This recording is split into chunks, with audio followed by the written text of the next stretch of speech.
with that comes another podcast. This month, we have Jesse and the Revelator.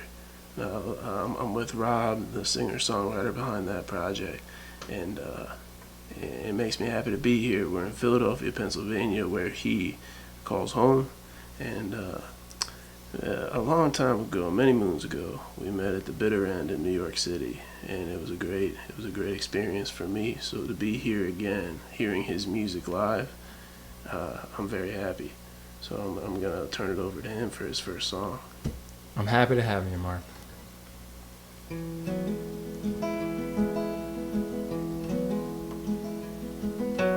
If you ever need someone, I'm gonna be the one who's there for you. Who's there? Of course you'll meet a million people with lips to lay this claim, and hands to help you rearrange the letters in your name. Out of love for you or hatred for themselves, the struggle comes when you're too turned around to tell where the line's supposed to be, or if it's a line at all. But if you ever track it down, won't you give your old man a call?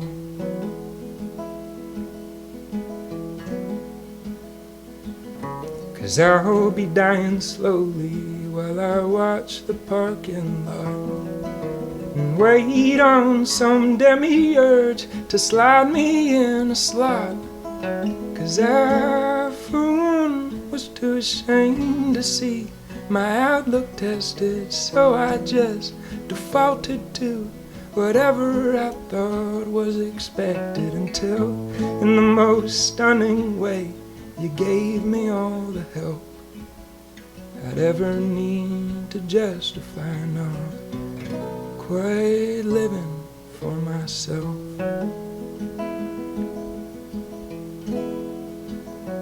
And that's why if you ever need someone, I'm gonna be the one who's there for you.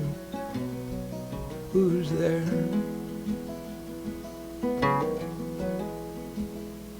I just pray you'll be out seeking exactly what you want, not heeding all the bugle calls of other people's hunts, or feeling bound to yours truly or your mother, should your homeland never call your name as clearly as another. Of course my heart would turn to rust like a bike left in the rain, but I'd drive you to the airport and you'd never once hear me complain.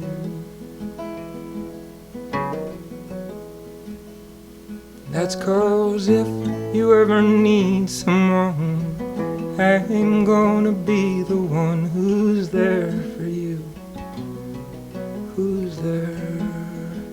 I mean, if you ever truly need someone, I'm gonna be the one who's there for you. Who's there?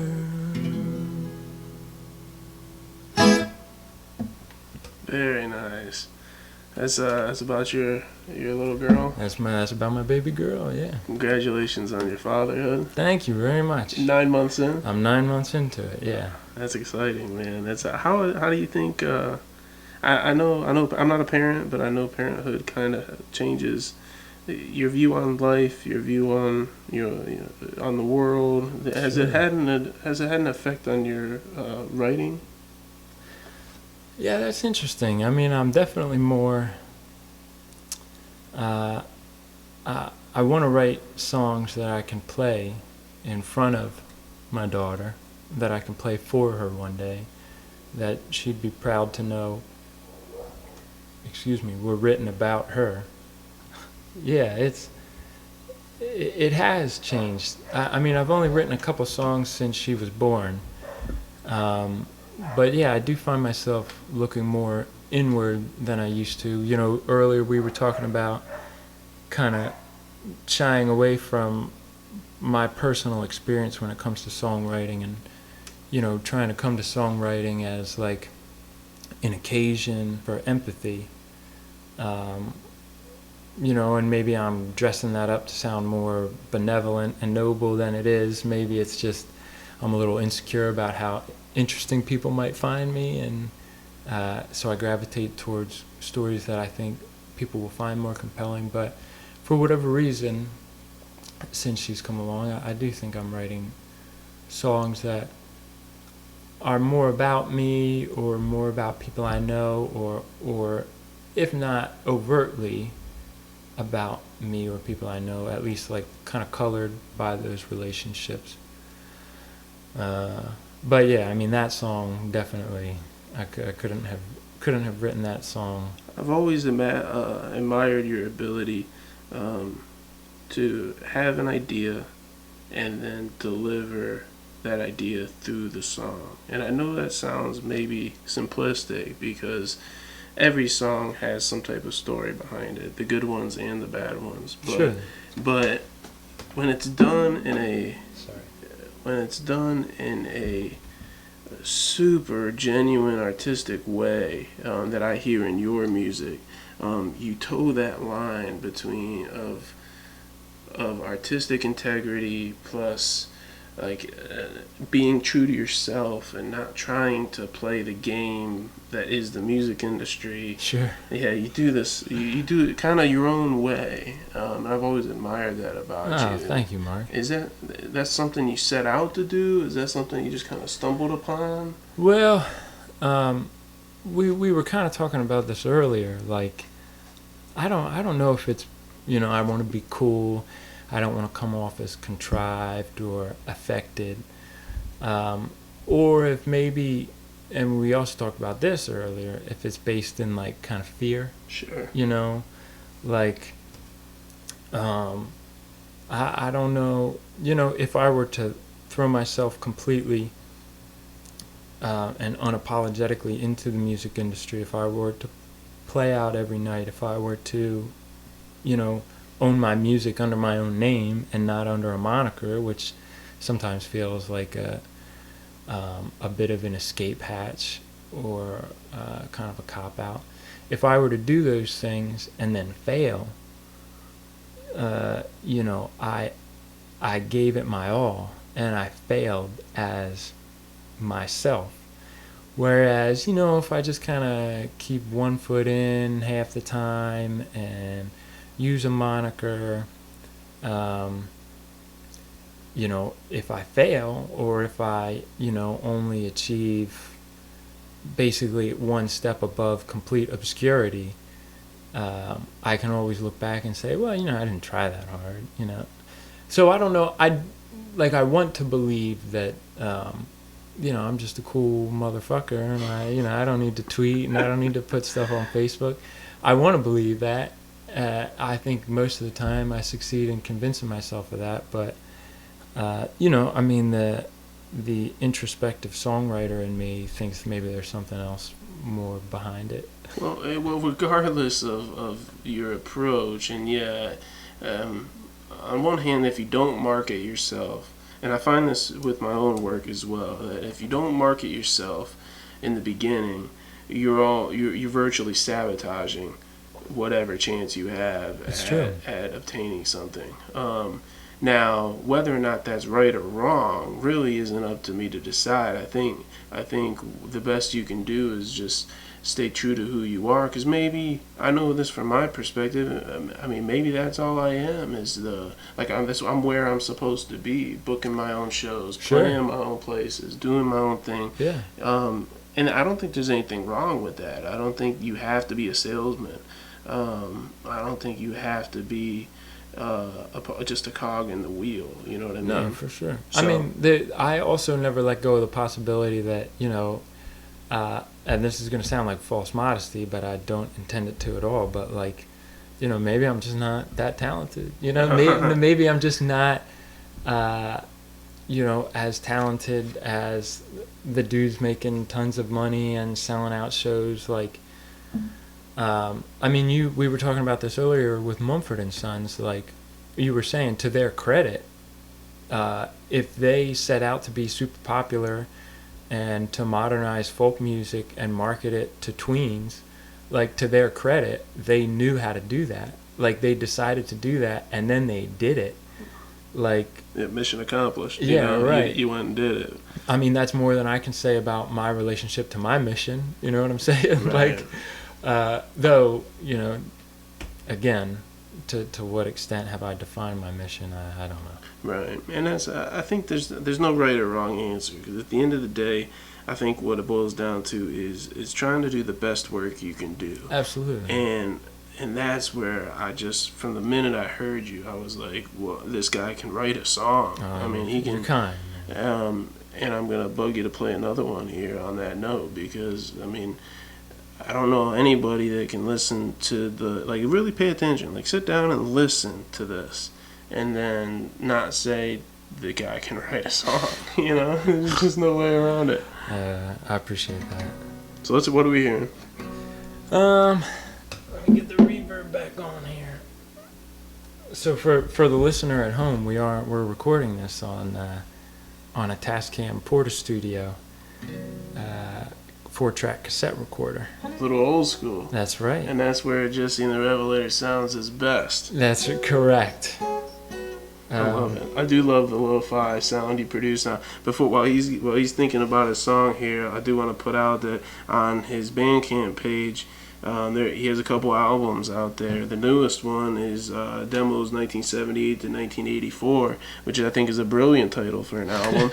It's an actual album. It's not demos, but it says demos in the title. Right. You can listen to that. It's a beautiful recording. He does. We're going to get into his experimentation here in a little bit, but and then he's got an album on there called Jenna, which is just a beautiful story, a beautiful sad story, but very powerful nonetheless. So, with the second song. All right.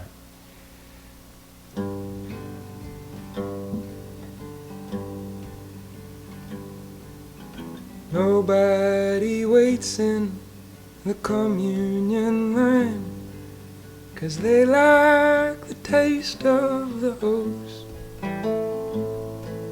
They're there to be moved, and you knew we were too.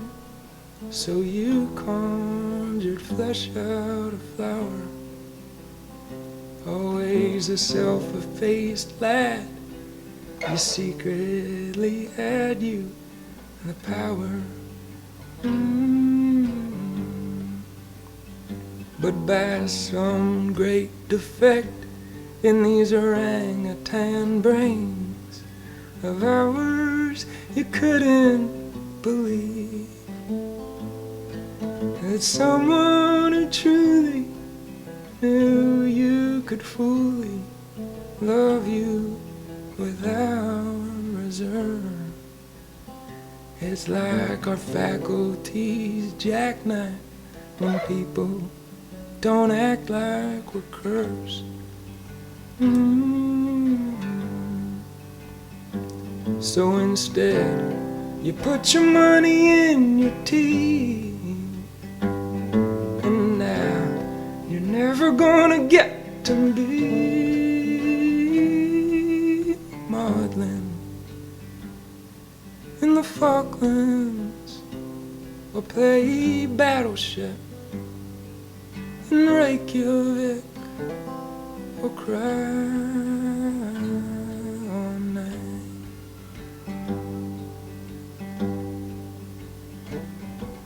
I just know somewhere out there in the firmament was the perfect arrangement of words that you were dying to hear.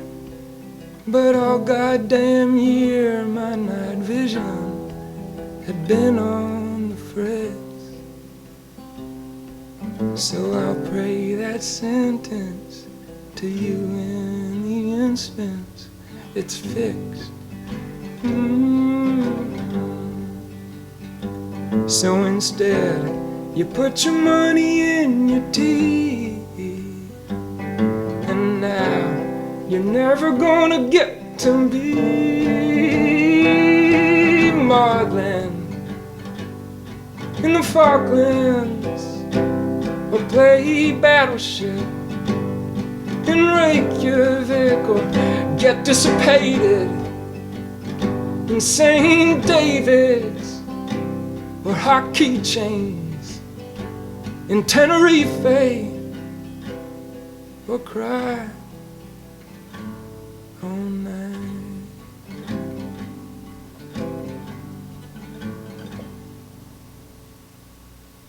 Jesse and the Revelator. Now, to hear the recorded music, you're going to check out his Bandcamp. And what's that? jesseandtherevelator.bandcamp.com? Is that it? Yeah. It's I a mouthful. guess. Yeah.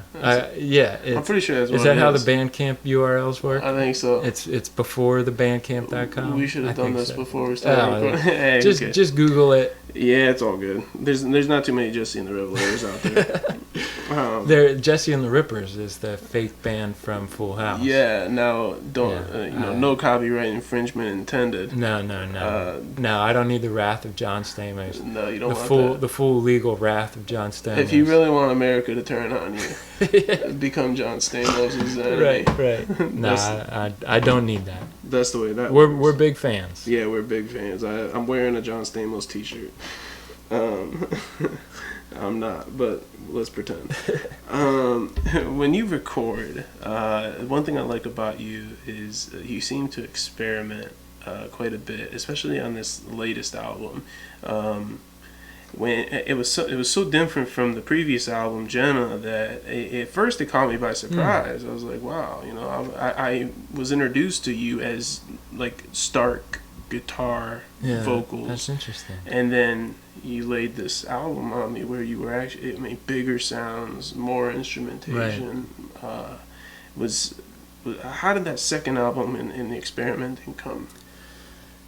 Yeah, I mean, I guess it part of it was just like access. Like I borrowed a bass guitar from a classmate of mine, and I bought a little drum set off of Craigslist. And then also Villanova University isn't too far away from here, and I would kind of stop into their practice rooms that have pianos and drums, and so that's where that kind of divergence in sound came from. And like, so the Tascam Portastudio, it's a 4-track recorder. There are ways where you can record more than 4 tracks, but just the 4-track setup, it lends itself to vocals, drums, bass, guitar.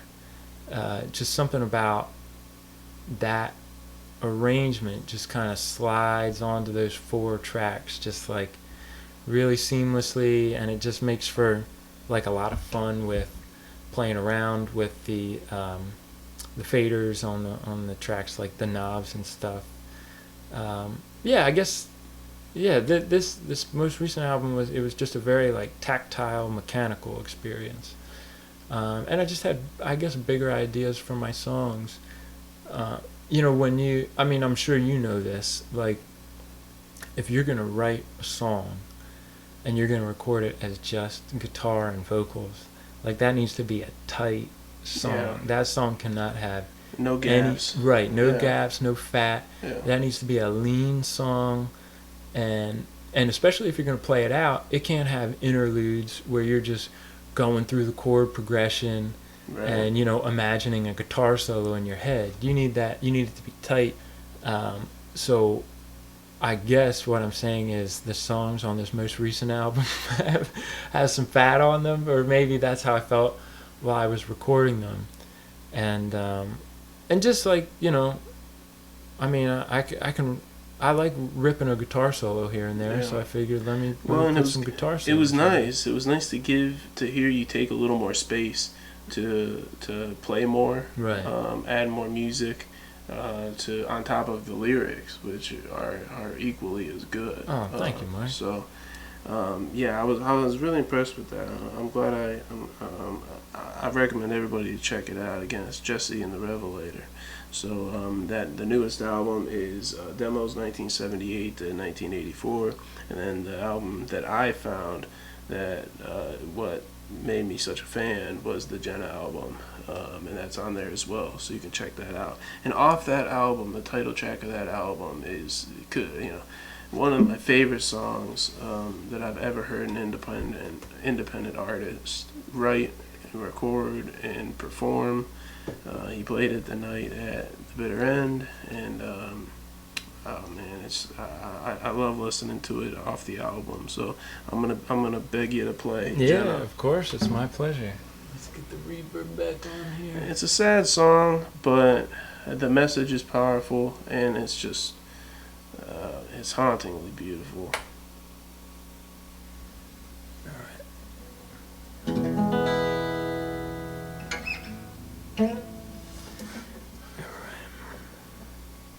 Well, you're very kind, Mark. Thank you very much.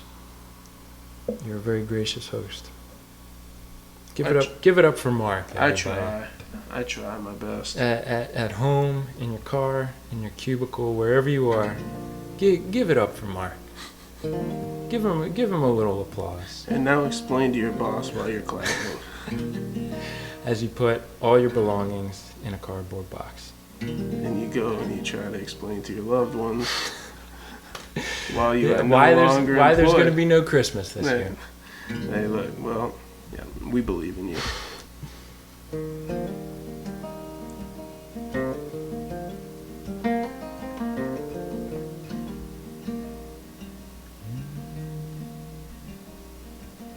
She ain't a day over 11 with nails painted with magic marker and heels.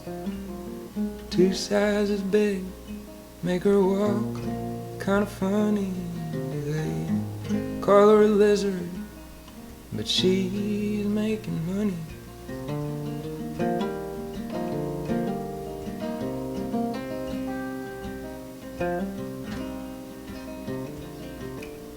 Wander the tarmac till some headlights beckon up. Wink in the nighttime, that's romance she reckons. She never known love that didn't come from an angle. Violence and tenderness, they all get sort of tangled up inside her.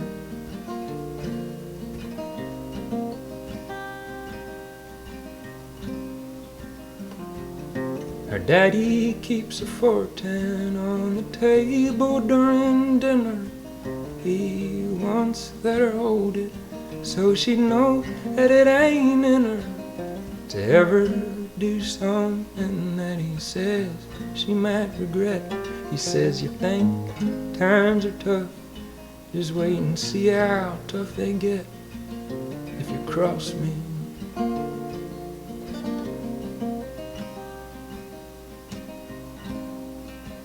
And of course her dreams aren't gone, they just sorta moved along. And that's how come she's feeling left behind.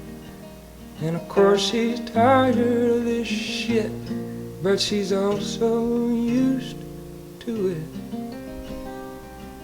it. Saying you go on, I'll catch up with you in time.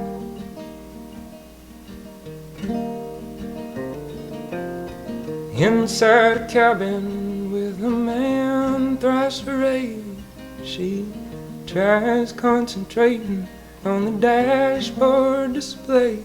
An older girl once told her, never call them by their names. And if you don't look them in the eyes, they'll start to look the same after so long.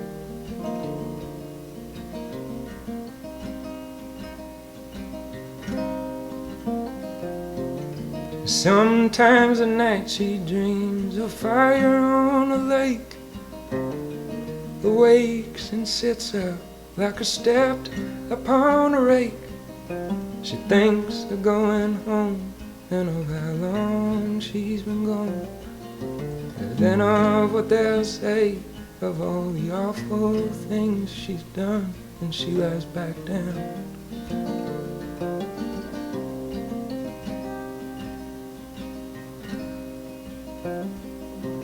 It ain't how you think it'd be, like carrying round a weight. It's more like digging holes, or like giving things away. My God, if she kept count, the number would drive her insane. She never been out dancing, but she's circling the drain every evening.